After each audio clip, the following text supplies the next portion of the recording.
ಧರ್ಮಸ್ಥಳದಲ್ಲಿರೋ ಮಂಜುನಾಥ ಸ್ವಾಮಿನೇ ಸೌಜನ್ಯ ಕೇಸ್ಗೆ ಮತ್ತೆ ಹೊಸ ಜೀವ ಕೊಟ್ಟು ಸಮೀರ್ ಅನ್ನೋರ ಕೈಲಿ ಅದನ್ನ ಮಾತಾಡ್ಸಿದ್ದಾರೆ. ಹೇಳ್ಬೇಕು ಅಂತ ಅಂದ್ರೆ ಅದ್ರ ಬಗ್ಗೆ ಪ್ರಶ್ನೆ ಮಾಡ್ಬೇಕಾಗಿರೋದು ನಾವು ಕನ್ನಡಿಗರು, ಸಮೀರ್ ಅಣ್ಣ ಅಲ್ಲ.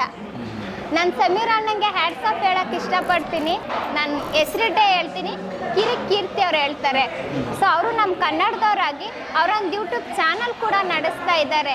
ಅವ್ರಿಗೆ ನಾನು ಮನವಿ ಮಾಡೋದೊಂದೇ, ಅಲ್ಲಿ ಯಾರೂ ಧರ್ಮಸ್ಥಳದ ದೇವಸ್ಥಾನದ ಬಗ್ಗೆ ಯಾರು ಕೆಟ್ಟದಾಗಿ ಮಾತಾಡಿಲ್ಲ ಅಣ್ಣ. ಅವ್ರು ಕೇಳಿರೋದಿಷ್ಟೇ ಪ್ರಶ್ನೆ ಅಂದರು. ದರ್ಶನ್ ಮಾಡೋದೇ ತಪ್ಪು ಅಂತ ಅವ್ರನ್ನ 3 ತಿಂಗಳು ಜೈಲ್ಗೆ ಹಾಕಿದ್ರಲ್ಲ, 12 ವರ್ಷದಿಂದ ನಿಮ್ಗೆ ಇದನ್ನು ಬೆಳಕಿಗೆ ತಂದು ಯಾರು ಮಾಡಿದ್ದಾರೆ ಅಂತ ತೋರ್ಸೋಕ್ಕಾಗಲಿಲ್ವಾ? ವೀಕ್ಷಕರೇ, ಏನು ಸೌಜನ್ಯ ಕೇಸ್ ಬಗ್ಗೆ ಈಗ ಪ್ರೆಸೆಂಟ್ ಕರ್ನಾಟಕದಲ್ಲಿ ತುಂಬ ಸದ್ದು ಮಾಡ್ತಿರೋ ವಿಚಾರ. ಹಾಗಾದರೆ ಡೋಲೋ 650 ಮಾತ್ರ ಖ್ಯಾತಿಯ ಶಶಿರೇಖಾ ಅವರು ಇರ್ತಾರೆ. ನೋಡೋಣ, ಇವರು ಆಲ್ರೆಡಿ ಒಂದು ಶಾರ್ಟ್ ಫಿಲಮ್ ಮಾಡ್ತಿದ್ದಾರೆ, ಅಂದರೆ ಸೌಜನ್ಯ ಕತೆ ಇಟ್ಕೊಂಡು ಶಾರ್ಟ್ ಫಿಲಮ್ ಮಾಡ್ತಿದ್ದಾರೆ. ಅವ್ರನ್ನ ನೋಡೋಣ, ಒಂದು ಈ ಕೇಸ್ ಬಗ್ಗೆ ಏನೆಲ್ಲ ಮಾತಾಡ್ತಾರೆ. ಅವರು ನಮ್ಮ ಅವರ ಟಿವಿಗೆ ಸ್ವಾಗತ ಮಾಡೋಣ. ಬನ್ನಿ ಮೇಡಮ್. ನಮಸ್ಕಾರ ಮೇಡಮ್. ಸರ್ ನಮಸ್ತೆ ಮೇಡಮ್. ಈಗ ಕರ್ನಾಟಕದಲ್ಲಿ ತುಂಬ ಸದ್ದು ಮಾಡ್ತಿರೋ ವಿಚಾರ ಅಂದರೆ ಸೌಜನ್ಯ ಕೇಸ್ ಬಗ್ಗೆ. ಸೊ ಅದ್ರ ಬಗ್ಗೆ ನಿಮಗೆ ಗೊತ್ತಿರುವಂಥ ವಿಚಾರ ಹೇಳಿಕೊಡಿ ಮ್ಯಾಮ್, ಹೇಳಿ ನೀವು. ಸರ್, ಸೌಜನ್ಯ ಅನ್ನೋ ಬದಲು ಆ ಥರ ಅತ್ಯಾಚಾರಕ್ಕೆ ಯಾರೆಲ್ಲ ಒಳಗಾಗಿದ್ದಾರೆ ಅಷ್ಟು ಹೆಣ್ಣು ಮಕ್ಕಳಿಗೆ ಸರಿಯಾದಂಥ ನ್ಯಾಯ ದೊರಕಿಸ್ಬೇಕು ಅನ್ನೋದು ನಂದೊಂದು ಮನವಿ ಸರ್. ಯಾಕಂತ ಅಂದರೆ ಶ್ರೀಮಂತರು ಮನೆ ಹೊಟ್ಟೆಲಿ ಹುಟ್ಟಿದ್ರೆ ಮಾತ್ರ ಹೆಣ್ಮಕ್ಳು, ಬಡವ್ರ ಮನೆ ಹೊಟ್ಟೆಲಿ ಹುಟ್ಟಿದ್ರೆ ಹೆಣ್ಮಕ್ಳು ಅಂತ ಏನೂ ಇಲ್ಲ, ಭೇದ ಭಾವ ಏನೂ ಇಲ್ಲ ಸರ್. ಶ್ರೀಮಂತರು ಹೊಟ್ಟೆಲಿ ಹುಟ್ಟಿದ್ರೂ ಹೆಣ್ಣು ಜೀವನೇ, ಬಡವ್ರ ಮನೇಲಿ ಹುಟ್ಟಿದ್ರು ಹೆಣ್ಣು ಜೀವನೇ. ಇವತ್ತು ಸೌಜನ್ಯ ಇದ್ದ ಜಾಗದಲ್ಲಿ ತಪ್ಪು ಮಾಡ್ದಂಥ ತಪ್ಪಿತಸ್ಥರು ಮನೇಲಿದ್ದು, ಅದೇ ಆ ಹುಡುಗಿ ಮೇಲೆ ಒಬ್ಬ ಬಡ ಹುಡುಗ ಏನಾದರೂ ಆ ಥರ ಮಾಡಿ ಆ ಹುಡುಗಿನ ಈ ಥರ ಅತ್ಯಾಚಾರ ಮಾಡಿ ಬಿಟ್ಬಿಟ್ಟಿದ್ರೆ ಸರ್, ಆ ಮನೆಯವರು ಸುಮ್ಮನೆ ಬಿಡ್ತಾ ಇದ್ರ? ಅಂದರೆ ದೊಡ್ಡ ಮನೆ ಜನ ಸುಮ್ಮನೆ ಬಿಡ್ತಾ ಇದ್ರ? ದುಡ್ಡಿರೋರಿಗೆ ಒಂದು ನ್ಯಾಯ, ದುಡ್ಡಿಲ್ಲದೆ ಇರೋರಿಗೆ ಒಂದು ನ್ಯಾಯನ? ಹಂಗಾದ್ರೆ ನಮ್ಮ ಪ್ರಪಂಚದಲ್ಲಿ ಈ ನಮ್ಮ ಕನ್ನಡ ಇದರಲ್ಲಿ ದುಡ್ಡಿರೋರು ಮಾತ್ರನೇ ಹೆಣ್ಮಕ್ಳು ಬೆಳೆಸೋದು, ಹೆಣ್ಮಕ್ಳು ಉಳಿಸೋದು, ಬಡವ್ರಿಗೆ ಹೆಣ್ಮಕ್ಳ ಮೇಲೆ ಯಾರಿಗೂ ಒಂದು ಅಧಿಕಾರ ಅನ್ನೋದಿಲ್ವಾ? ಯಾರೋ ಕೇಳ್ತಾರೆ, ನೀನು ಸೌಜನ್ಯನ ಬಗ್ಗೆ ಮಾತಾಡು, ನೀನು ಅವ್ರ ಬಗ್ಗೆ ಮಾತಾಡು, ಧರ್ಮಸ್ಥಳದ ಬಗ್ಗೆ ಮಾತಾಡಬೇಡ. ನಾನು ಹೆಸರಿಟ್ಟೆ ಹೇಳ್ತೀನಿ, ಕೀರ್ತಿ ಅವ್ರು ಹೇಳ್ತಾರೆ. ಸೊ ಅವರು ನಮ್ಮ ಕನ್ನಡದವರಾಗಿ ಅವರೊಂದು ಯೂಟ್ಯೂಬ್ ಚಾನಲ್ ಕೂಡ ನಡೆಸ್ತಾ ಇದ್ದಾರೆ.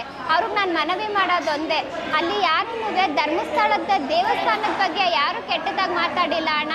ಅವ್ರು ಕೇಳಿರೋದಿಷ್ಟೇ ಪ್ರಶ್ನೆ. ಅಂಥ ಧರ್ಮಸ್ಥಳದಲ್ಲಿ ಅಲ್ಲಿ ಹುಟ್ಟಿ ಬೆಳೆದಿದ್ದಂಥ ಮಗಳಿಗೆ ಅನ್ಯಾಯ ಆದ್ರೂ ಇನ್ನೂ ಅನ್ಯಾಯ ಮಾಡಿದವ್ರನ್ನ ಬೆಳಕಿಗೆ ತಂದು ಅವ್ರಿಗೆ ಇನ್ನೂ ಶಿಕ್ಷೆ ಕೊಡಿಸಿಲ್ಲ ಅನ್ನೋ ಒಂದೇ ಒಂದು ಕಾರಣಕ್ಕೆ ಸಮೀರ್ ಅವರು ಮಾತಾಡಿದ್ದಾರೆ ಹೊರತು ಯೂಟ್ಯೂಬ್ ಚಾನಲಲ್ಲಿ. ಅದು ಬಿಟ್ಟು ಬೇರೆ ಯಾವುದೋ ದೇವಸ್ಥಾನಕ್ಕೆ ಕಳಂಕ ತರಬೇಕು ಅಂತ ಆಗಲಿ, ಆ ದೇವಸ್ಥಾನಕ್ಕೆ ಇನ್ನೊಂದಾಗಲಿ ಮತ್ತೊಂದಾಗಲಿ ಮಾಡಬೇಕು ಅನ್ನೋ ಉದ್ದೇಶದಿಂದ ಅವರು ಮಾತಾಡಿಲ್ಲ. ಸೌಜನ್ಯ ಅಂತ ಎಲ್ಲರೂ ಮಾತಾಡ್ತಾರೆ. ಸೌಜನ್ಯ ಮಾತ್ರ ಅಲ್ಲಿ ಅನ್ಯಾಯಕ್ಕೆ ಒಳಗಾಗಿಲ್ಲ. ಎಷ್ಟೋ ಚಿಕ್ಕ ಹೆಣ್ಮಕ್ಳು, 1.5 ವರ್ಷದ ಮಕ್ಕಳಾಗಿರ್ಬೋದು, 3 ವರ್ಷದ ಮಕ್ಕಳಾಗಿರ್ಬೋದು, ಎಷ್ಟೋ ಜನ, ಎಷ್ಟೋ ತಾಯಿದಿರು ಇದನ್ನು ಬೆಳಕಿಗೆ ತರೋರು ಇದ್ದಾರೆ, ಬೆಳಕಿಗೆ ತರದೆ ಅದನ್ನು ಮರೆ ಮಾಚೋರು ಇದ್ದಾರೆ. ನಾನು ಕೇಳ್ಕೊಳ್ಳೋದು ಒಂದೇ ಸರ್, ನಿಮ್ಮ ಮನೇಲಿ ಇದ್ದರೆ ಮಾತ್ರ ಹೆಣ್ಮಕ್ಳು, ಬೇರೆಯವ್ರ ಮನೇಲಿದ್ದರೆ ಹೆಣ್ಮಕ್ಳಲ್ವಾ? ಅದು ವಿಡಿಯೋ ನನಗೆ ನೋಡ್ತಾ ಇದ್ರೆ ಸರ್ ನನಗೆ ಬೇಜಾರಾಗುತ್ತೆ. ಯಾಕಂತ ಅಂದರೆ ಆ ಒಂದು ಹೆಣ್ಣಿನ ಶರೀರಕ್ಕೆ 6 ಇಂಚು ಮಣ್ಣು ತುಂಬಿ ಆ ಥರ ಎಲ್ಲ ಅಷ್ಟು ಕ್ರೂರವಾಗಿ ಅವರು ಅಷ್ಟು ಕೆಟ್ಟದಾಗಿ ನಡೆಸಿದ್ದಾರೆ ಅಂತ ಅಂದರೆ, ಕೀರ್ತಿ ಅಣ್ಣಂಗೆ ನಾನು ಹೇಳ್ತೀನಿ, ಧರ್ಮಸ್ಥಳದ ದೇವಸ್ಥಾನದ ಬಗ್ಗೆ ಮಾತಾಡಿಲ್ಲ. ಅಲ್ಲಿ ಸ್ವತಃ ಮಂಜುನಾಥ ಸ್ವಾಮಿ ಇರೋದ್ರಿಂದನೇ 12 ವರ್ಷ ಆದ್ರೂ ಆ ಮಗಳಿಗೆ ಇನ್ನೂ ನ್ಯಾಯ ದೊರಕಿಲ್ಲ ಅಂತ ಮತ್ತೆ ಆ ಕೇಸ್ನ ಅದಕ್ಕೆ ಮರುಜೀವ ಕೊಟ್ಟಿದ್ದಾರೆ. ಯಾಕಂತ ಅಂದರೆ ಸೌಜನ್ಯ ನನಗೆ ಎಷ್ಟೋ ಅವಮಾನಕ್ಕೆ, ಅತ್ಯಾಚಾರಕ್ಕೆ ಒಳಗಾಗಿರೋ ಹೆಣ್ಮಕ್ಳಿಗೆ ಯಾಕೆ ನಮ್ಮ ಕಾನೂನು ಇನ್ನೂ ನಾವು ಕಾದು ನೋಡಿದ್ರೂ ಅವ್ರಿಗೆ ಯಾಕೆ ಇನ್ನೂ ಒಂದು ನ್ಯಾಯ ದೊರಕಿಸಿಲ್ಲ ಅಂತ ಆ ಸೌಜನ್ಯಂಗೆ ಆ ಕೇಸ್ಗೆ ಮತ್ತೆ ಹೊಸ ಜೀವ ಕೊಟ್ಟಿರೋದೆ ಸ್ವತಃ ಮಂಜುನಾಥ ಧರ್ಮಸ್ಥಳದಲ್ಲಿರುವಂಥ ನಮ್ಮ ಮಂಜುನಾಥ ಸ್ವಾಮಿಗಳವರು ಮತ್ತು ಅವರ ಅಣ್ಣನಾದ ಅಣ್ಣಪ್ಪ ಸ್ವಾಮಿಗಳವರು ಅಂತ ಹೇಳೋಕ್ಕೆ ನಾನು ಭಾವಿಸ್ತೀನಿ. ಯಾಕಂತ ಅಂದರೆ ಅದು ಧರ್ಮಸ್ಥಳ ಅಂತ ಇರೋದು. ಧರ್ಮಸ್ಥಳದಲ್ಲಿ ಧರ್ಮನೇ ನಡೆಯಬೇಕೇ ಹೊರತು ಅಣ್ಣ ಅನ್ಯಾಯ ನಡೆಯೋಕ್ಕೆ ಯಾವತ್ತೂ ಬಿಡಲ್ಲ. ಕೆಟ್ಟದ್ದು ಮಾಡೋರ್ಗೆ ಇವತ್ತು ಕೆಟ್ಟದ್ದಾಗಿರ್ಬೋದು, ಅದು ಅವ್ರಿಗೆ ಇವತ್ತು ಒಳ್ಳೇದಾಗ್ಬೋದು, ಆದರೆ ನಾಳೆ ಭಗವಂತ ಕರ್ಮ ಅನ್ನೋದು ಯಾರಿಗೂ ಬಿಟ್ಟಿರಲ್ಲ ಅಣ್ಣ. ಅದು ಎಲ್ಲ ಸ್ಟೋರ್ ಆಗ್ತಾ ಇರುತ್ತೆ. ಅನ್ಯಾಯ ಮಾಡಿರೋದು ಸ್ಟೋರ್ ಆಗಿದೆ. ಇವಾಗ ಅದೆಲ್ಲ ಅವನು ಆಚೆ ಹಾಕಬೇಕು. ಅದಕ್ಕೆ ಧರ್ಮಸ್ಥಳದಲ್ಲಿರೋ ಮಂಜುನಾಥ ಸ್ವಾಮಿನೇ ಸೌಜನ್ಯ ಕೇಸ್ಗೆ ಮತ್ತೆ ಹೊಸ ಜೀವ ಕೊಟ್ಟು ಸಮೀರ್ ಅನ್ನೋರ್ ಕೈಲಿ ಅದನ್ನ ಮಾತಾಡ್ಸಿದ್ದಾರೆ. ಓಕೆ, ಹೇಳ್ಬೇಕು ಅಂತ ಅಂದ್ರೆ ಅದ್ರ ಬಗ್ಗೆ ಪ್ರಶ್ನೆ ಮಾಡ್ಬೇಕಾಗಿರೋದು ನಾವು ಕನ್ನಡಿಗರು, ಸಮೀರ್ ಅಣ್ಣ ಅಲ್ಲ. ನಾನು ಸಮೀರ್ ಅಣ್ಣಂಗೆ ಹ್ಯಾಟ್ಸ್ ಆಫ್ ಹೇಳಕ್ಕೆ ಇಷ್ಟಪಡ್ತೀನಿ. ಸೊ ಯಾರಿಗೋ ಮನೇಲಾದರೆ ಏನೋ ಹೋಗ್ಲಿ ಬಿಡು ಅನ್ನೋ ಇದರಲ್ಲಿ ಅವ್ರು ಅಷ್ಟು ವರ್ಷದಿಂದ ಆಗಿರೋದನ್ನ ಮತ್ತೆ ಅದನ್ನು ಬೆಳಕಿಗೆ ತಂದು ಸುಮಾರು ಜನ ಕಮೆಂಟ್ ಮಾಡ್ತಾರೆ. ವ್ಯೂಸ್ಗೋಸ್ಕರ ಮಾಡಿದ್ದಾರೆ, ಲೈಕ್ಸ್ಗೋಸ್ಕರ ಮಾಡಿದ್ದಾರೆ, ಕಮೆಂಟ್ಸ್ಗೋಸ್ಕರ ಮಾಡಿದ್ದಾರೆ. ಮಾಡಲಿ ಬಿಡಿ, ಅವ್ರೇನು ಕೆಡ್ತಾ. ಓಕೆ ಮೇಡಮ್, ಇನ್ನೊಂದೇನಂದ್ರೆ ನನ್ನ ಕ್ವಶನು, ಈಗ ಸೌಜನ್ಯ ಆ ಕೊಲೆ ಅದು ತುಂಬ ಘನಘೋರವಾಗಿದೆ. ನಮ್ಗೆ ಅದು ನೋಡ್ತಿದ್ರೇ ಆ ಕ್ರಿಯೇಟ್ ಮಾಡಿರೋದು ಅವರು ಸಮೀರ್ ಅನ್ನೋರು. ಸೊ ತುಂಬ ಒಂದು ಇನ್ವೆಸ್ಟಿಗೇಷನ್ ಮಾಡಿ ಕೆಲವೊಂದಿಷ್ಟು ಫೈಲ್ಗಳನ್ನ ಓಪನ್ ಮಾಡಿ, ಅಂದರೆ ಬೇರೆ ಬೇರೆ ಕೇಸ್ಗಳನ್ನು ಇನ್ವೆಸ್ಟಿಗೇಷನ್ ಮಾಡಿ ಚೆನ್ನಾಗಿ ತೋರಿಸಿದ್ದಾರೆ. ಸೊ ಅದೆಲ್ಲ ಸತ್ಯ ಅಂತೀರಾ ಹೇಗೆ ಅಂತ?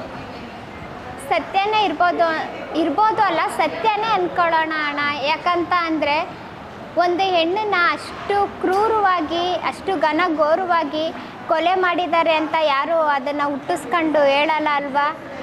ಯಾಕಂತ ಅಂದರೆ ಇದೇ ಥರ ದೆಹಲಿಲೂ ಒಂದು ಸಲ ಆಗಿತ್ತು ಅಲ್ವಾ? ಎಷ್ಟೋ ವರ್ಷಗಳ ಹಿಂದೆ ದೆಹಲಿಲೂ ಇದೇ ಥರ ಅತ್ಯಾಚಾರಕ್ಕೆ ಒಳಗಾಗಿರೋ ಹುಡುಗಿಗೆ ಸರಳೆಲ್ಲ ಹಾಕಿ ಅವಳನ್ನು ತುಂಬ ಕೆಟ್ಟದಾಗಿ ಅತ್ಯಾಚಾರ ಮಾಡಿ ಕೊಲೆ ಮಾಡಿದರು. ಅಲ್ಲೂ ಇದೆ, ಈಗಲೂ ಅದೇ ಥರ ಆಗಿರ್ಬೋದಲ್ವಾ?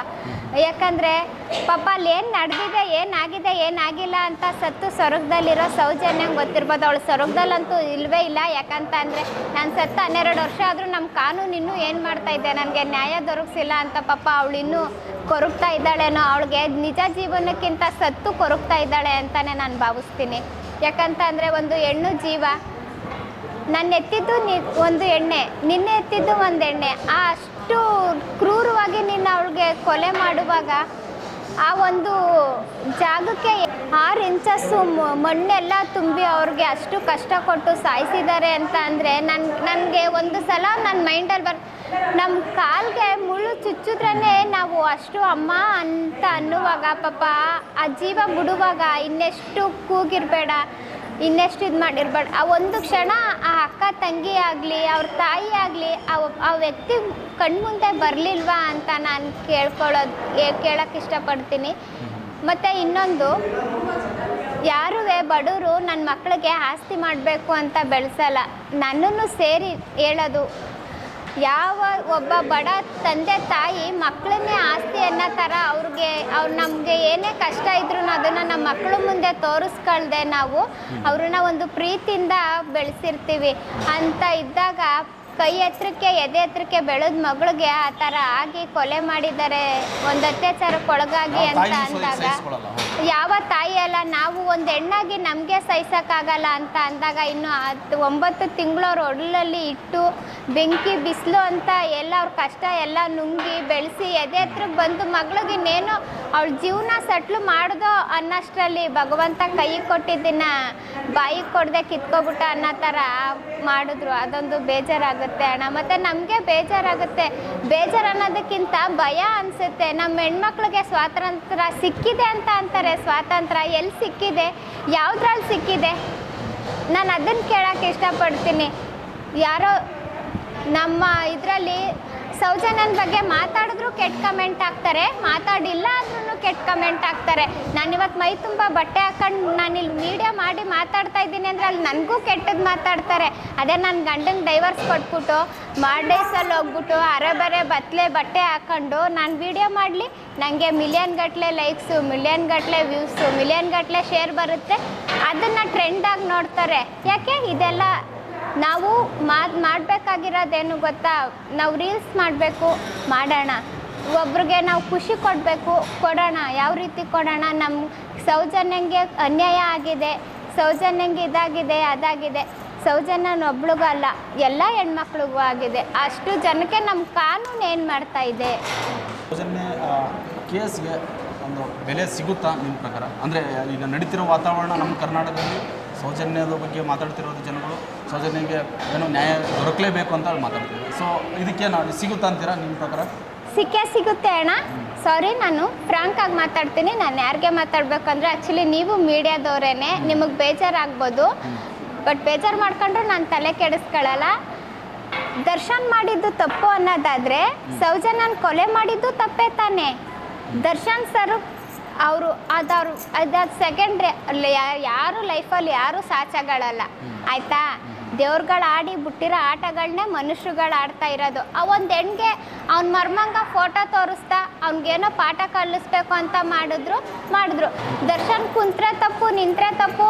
ಅವರು ಟೀ ಗ್ಲಾಸ್ ಹಿಡ್ಕೊಂಡು ಲೋಟದಲ್ಲಿ ಕಾಫಿ ಕುಡಿತಿದ್ರೆ ದರ್ಶನ್ ರಾಜ ಇದು ಮಾಡ್ತಾ ಇದ್ದಾರೆ, ಜೈಲಲ್ಲಿ ಹಂಗಿದ್ದಾರೆ ಹಿಂಗಿದ್ದಾರೆ ಅಂತ ಅದನ್ನೆಲ್ಲ ಬೈಟ್ ಕೊಟ್ಟು ನೀವು ಝೂಮ್ ಮಾಡಿ ತೋರಿಸಿದ್ರಿ.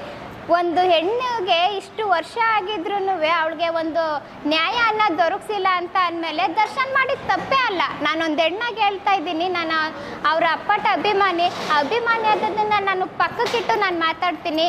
ದರ್ಶನ್ ಸರ್ನ ಮೋಸ ಮಾಡಿ ಜೈಲಿಗೆ ಹಾಕಿದ್ದು ಅನ್ನೋದಕ್ಕೆ ನಾನು ಇಷ್ಟಪಡ್ತೀನಿ. ಯಾಕಂತಂದರೆ ಅವರು ಆ ಹೆಣ್ತಿನೇ ಆಗಲಿ ಮತ್ತೊಬ್ಬರೇ ಆಗಲಿ ಬೇರೆಯವ್ರೊಬ್ಬರೇ ಆಗಲಿ ಅದು ನಮಗೆ ಬೇಡ, ಅದು ಅವ್ರ ಸೆಕೆಂಡ್ರಿ, ಅದು ಅವ್ರ ಪರ್ಸ್ನಲ್ ವಿಷಯ.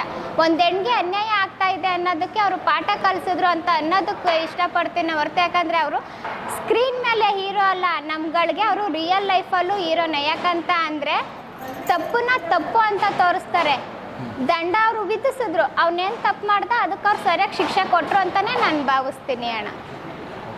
Thank you madam. ಈಗ ನೀವು ಸೌಜನ್ಯ ಪರವಾಗಿ ಒಂದು ಸಿನಿಮಾ ಮಾಡ್ತೀರಾ ಅಂತ ಕೇಳ್ಪಟ್ಟೆ, ಶಾರ್ಟ್ ಫಿಲಮ್ ಮಾಡ್ತಿದ್ದೀರಾ. ಸೊ ನಿಮ್ಗೆ ಒಳ್ಳೆಯದಾಗಲಿ, ಅದು ರಿಯಲ್ ಕಂಟೆಂಟ್ ಇರಲಿ ಅಂತ ನಾನು ಬಯಸ್ತೀನಿ. ಯಾಕೆಂದರೆ ಒಂದು ಹೆಣ್ಣು ಮಗು ಯಾರದೇ ಆಗಿರ್ಬೋದು, ಸೊ ಅದಕ್ಕೆ ನ್ಯಾಯ ಸಿಗಲಿ ಅಂತಲೇ ನಾವು ಬಯಸ್ತೀವಿ. ಮೇಡಮ್, ನಮ್ಮ ಅವರ ಟಿವಿಗೆ ಇಷ್ಟೊತ್ತು ಕುಂತು ಮಾತಾಡಿದ್ದಕ್ಕೆ ಥ್ಯಾಂಕ್ ಯು ಮೇಡಮ್.